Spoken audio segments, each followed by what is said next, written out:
morning, everyone. Thank you for coming to this press conference called by the promoters of White in the Moonlight. Brief introductions. I'm Deacon Mitchell, attorney for the promoters. To my immediate left is Dr. Patrick Antoine, advisor to the promoters, and his immediate left is one of the promoters, Nimrod Oliver. The other promoter is Mr. Egbert Romain, who's not here with us today. But Nimrod will speak on behalf of himself and Mr. Romain. The purpose of the press conference is essentially to reiterate and clear the air on some of the what we feel is misinformation that has been put out. And to start, I will ask Mr. Oliver basically to just comment on the fact that the show is in fact going on, that it's going on as always gone on the 11th of August, and to talk a bit about the show itself. Hi, good morning everyone. Like Attorney said, Nimrod Oliver here from White in the Moonlight, and just to let you know, the show is going on Saturday, August 11, as previously stated. As we planning for that, we have things in place. Just in the home stretch now. We're getting the show off for Saturday, August 11th. There has been rumors that the date has been changed. I am telling you, there's no such thing. The show is Saturday, August 11th. We still have we have the flyers out. We have the advertisement out indicating such, and we intend to have the show with the artists that we indicated, and probably add a few more artists to that. Yes.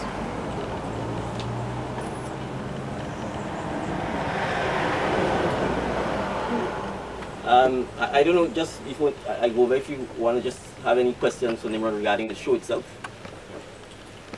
Oh, so would the show start the normal time as in previous years?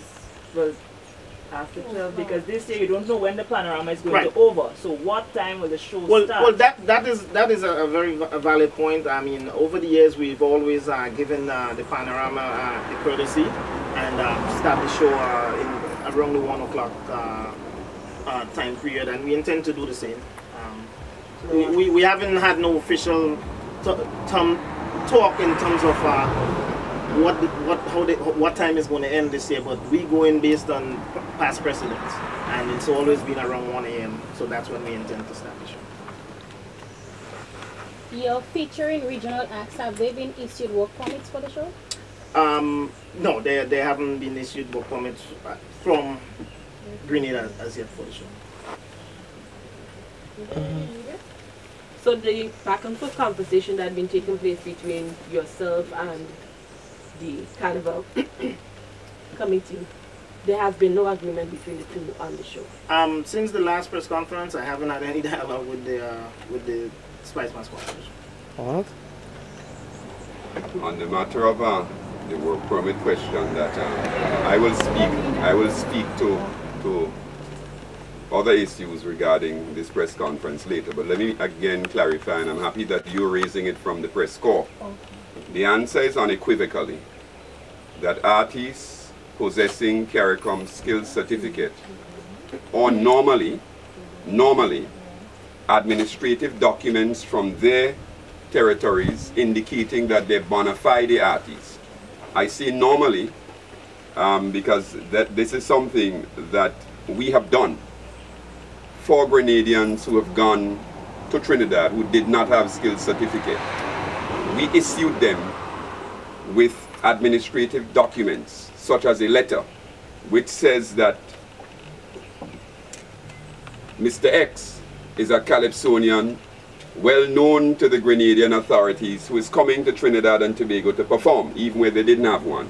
Because the intention is to allow bona fide artists to travel and work freely anywhere in the region. So the answer is unequivocally, we do not need to have these work permits approved. And if the government wishes to go ahead and maintain the work permit restriction, then it must be that the government intends to automatically provide entrance to these persons to travel and work. And again, to be redundant in saying the danger for us, and I heard a number of my colleagues, including one of our prominent Calypsonians on Watchdog, talking about the fact that Spice Mass Corporation now has teeth, bite.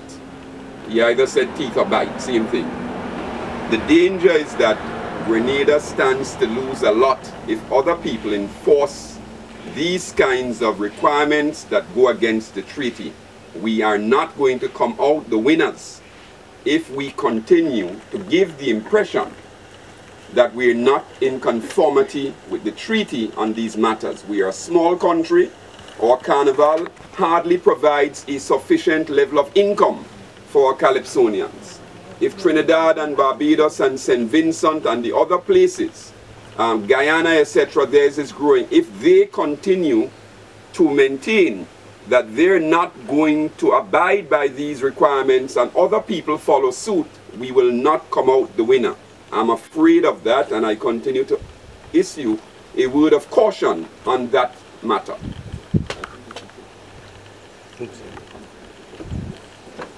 Yes, no, absolutely. Legal counsel was just advising that our position, having regard to the several meetings we've had, is that we're fairly confident that the government of Grenada, and again we want to be very clear in saying that we have at all times distinguished, our perspectives on Spice Mass Corporation from our perspectives on the government. You'll recall we said at one time there was a time for the government to descend. We believe the government will do the right thing, and the government will in fact abide by its treaty commitments. I have to believe that, and I think we did say that twice before. In all of the banter, I have to believe that our government is going to stand with the treaty. And let me make it more clear to you. We have even gone further in the OECS arrangement under the chairmanship of our Prime Minister. Under the chairmanship of our Prime Minister, we have gone further in the OECS to extend freedom of movement, yes, to all categories, not just to the named categories in the CARICOM Treaty. So I have to believe, since this is such a fundamental aspect of our foreign policy, indeed of our integration into CARICOM and the OECS, that our government will do the right thing. Any other questions in relation to the show itself? So, Sorry. yes, sorry. The SMC had warned that they could get the police to stop the show. What words of assurance you could give to fans to get their tickets and the show will definitely go on? Because to me right now, it's a case of who has more power. The SMC has no power to stop the show. We are absolutely confident that the SMC does not speak for the police force. We have always had an excellent relationship historically with the police. The police cooperates with, and we work with the police in ensuring that the show takes place in a safe and secure environment.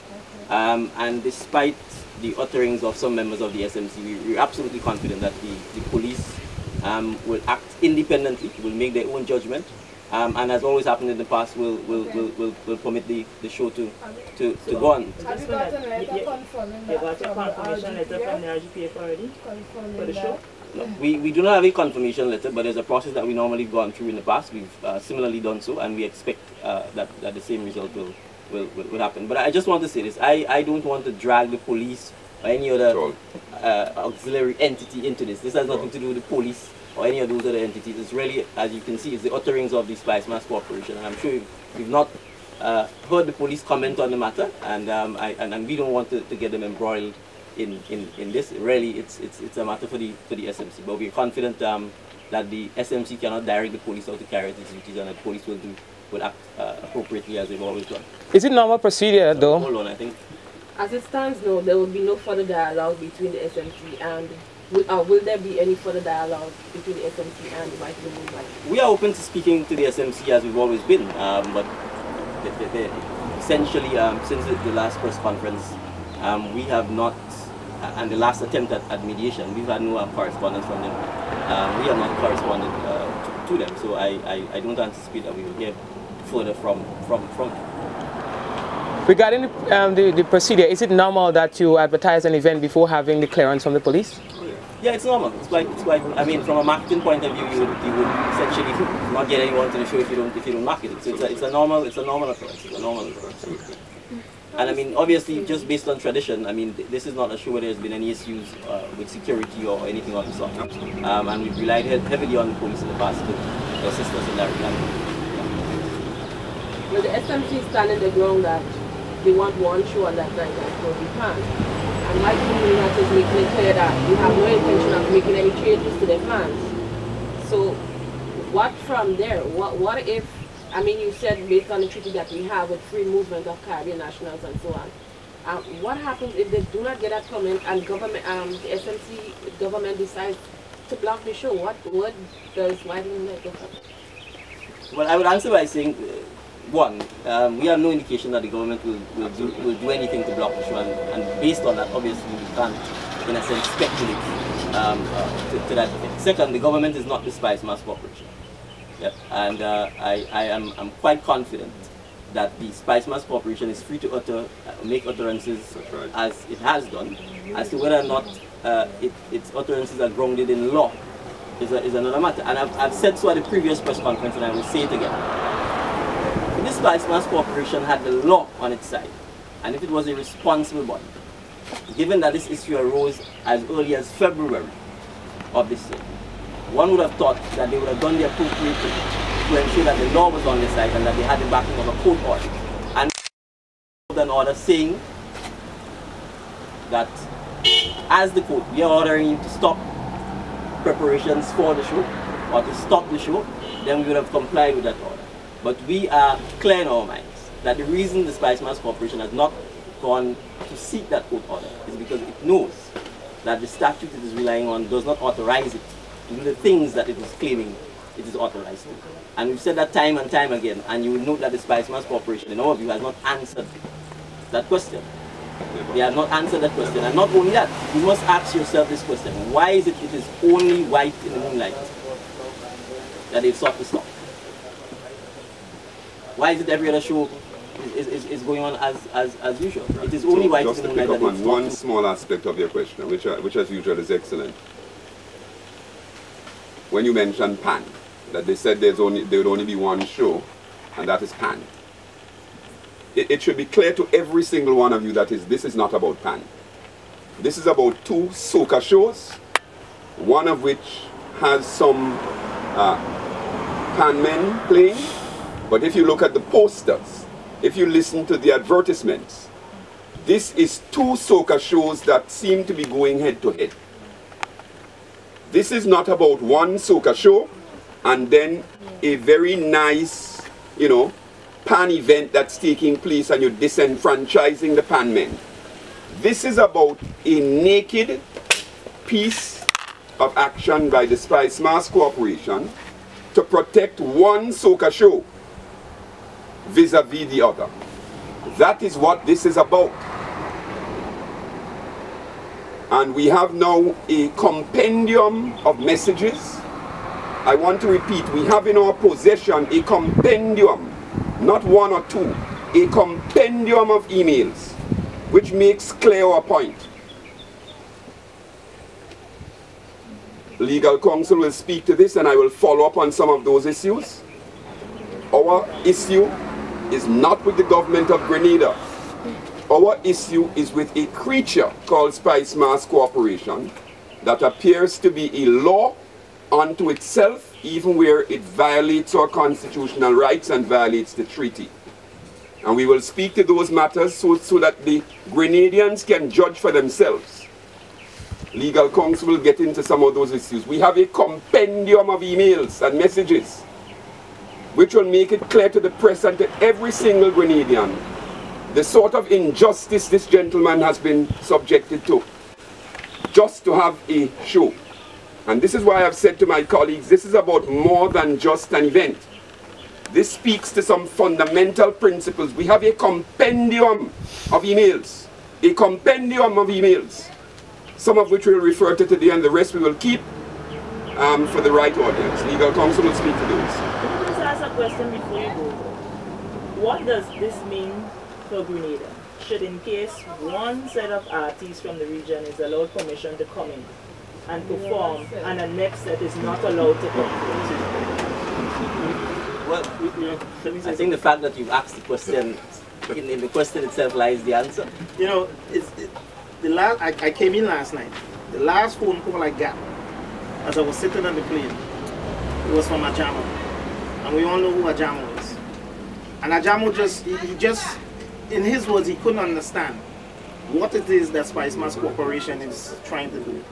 And if they really understand the effects of what they're trying to do on the international market. And he just wanted to call me to let me know that he's not going to come in this year because in his words, he didn't really want to deal with all of what's going on here. But he just called me to let me know as I was traveling, brother, I support you.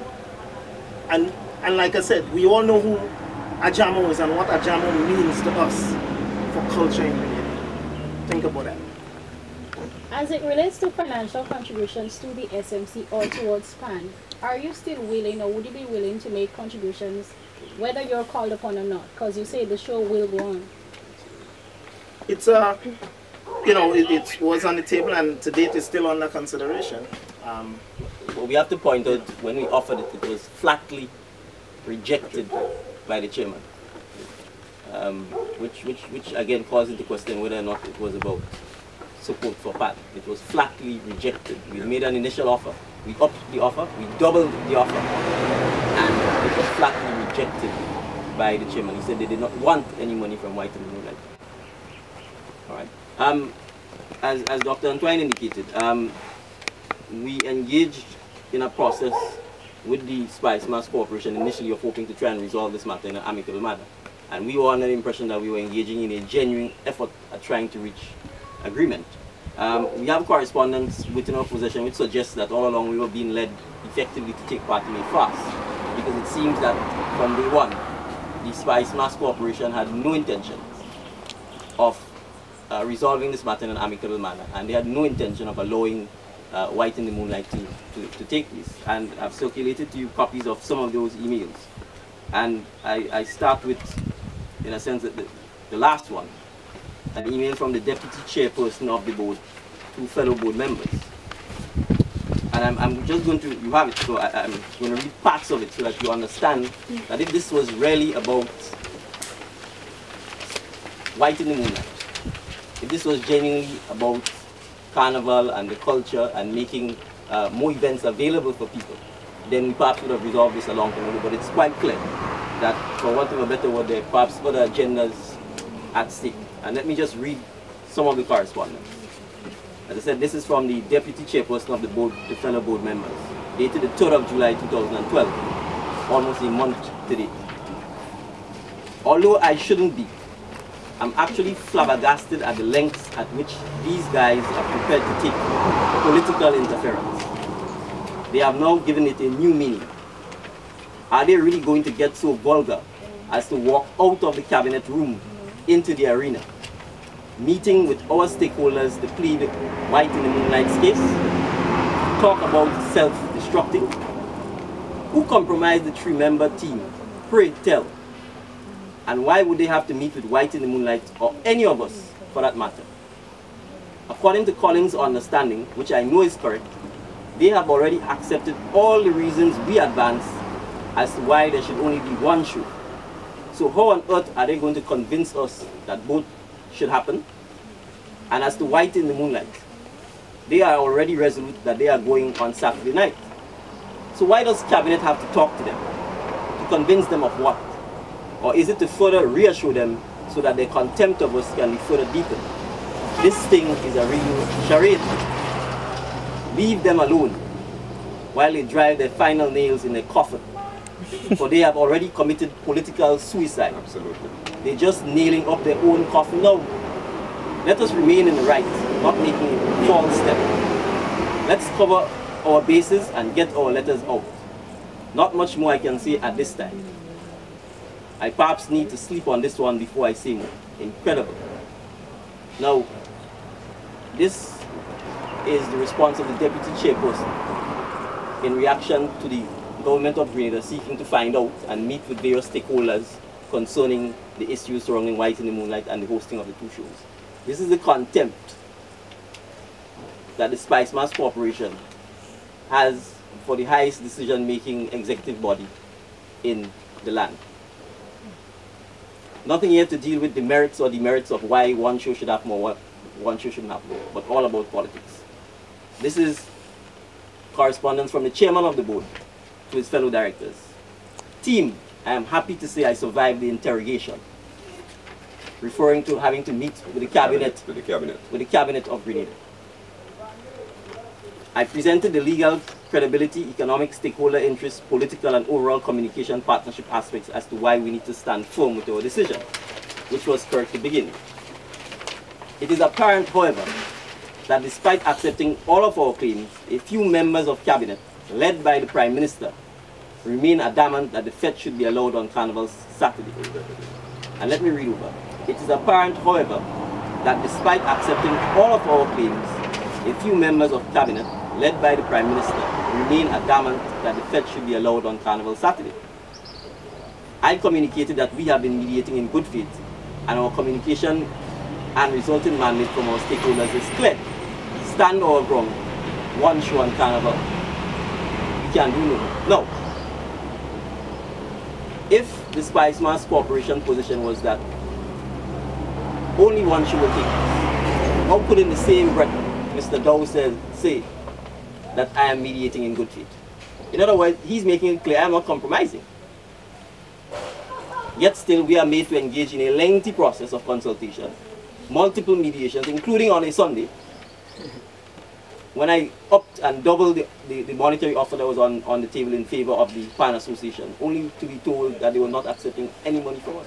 So it's a clear indication that all along, as the Deputy Chairwoman said, that this was a charade, and that we genuinely and honestly thought we were seeking to have an amicable resolution to the matter, when all along the Spice Mass Corporation had no intention of doing so. Now let me read this paragraph.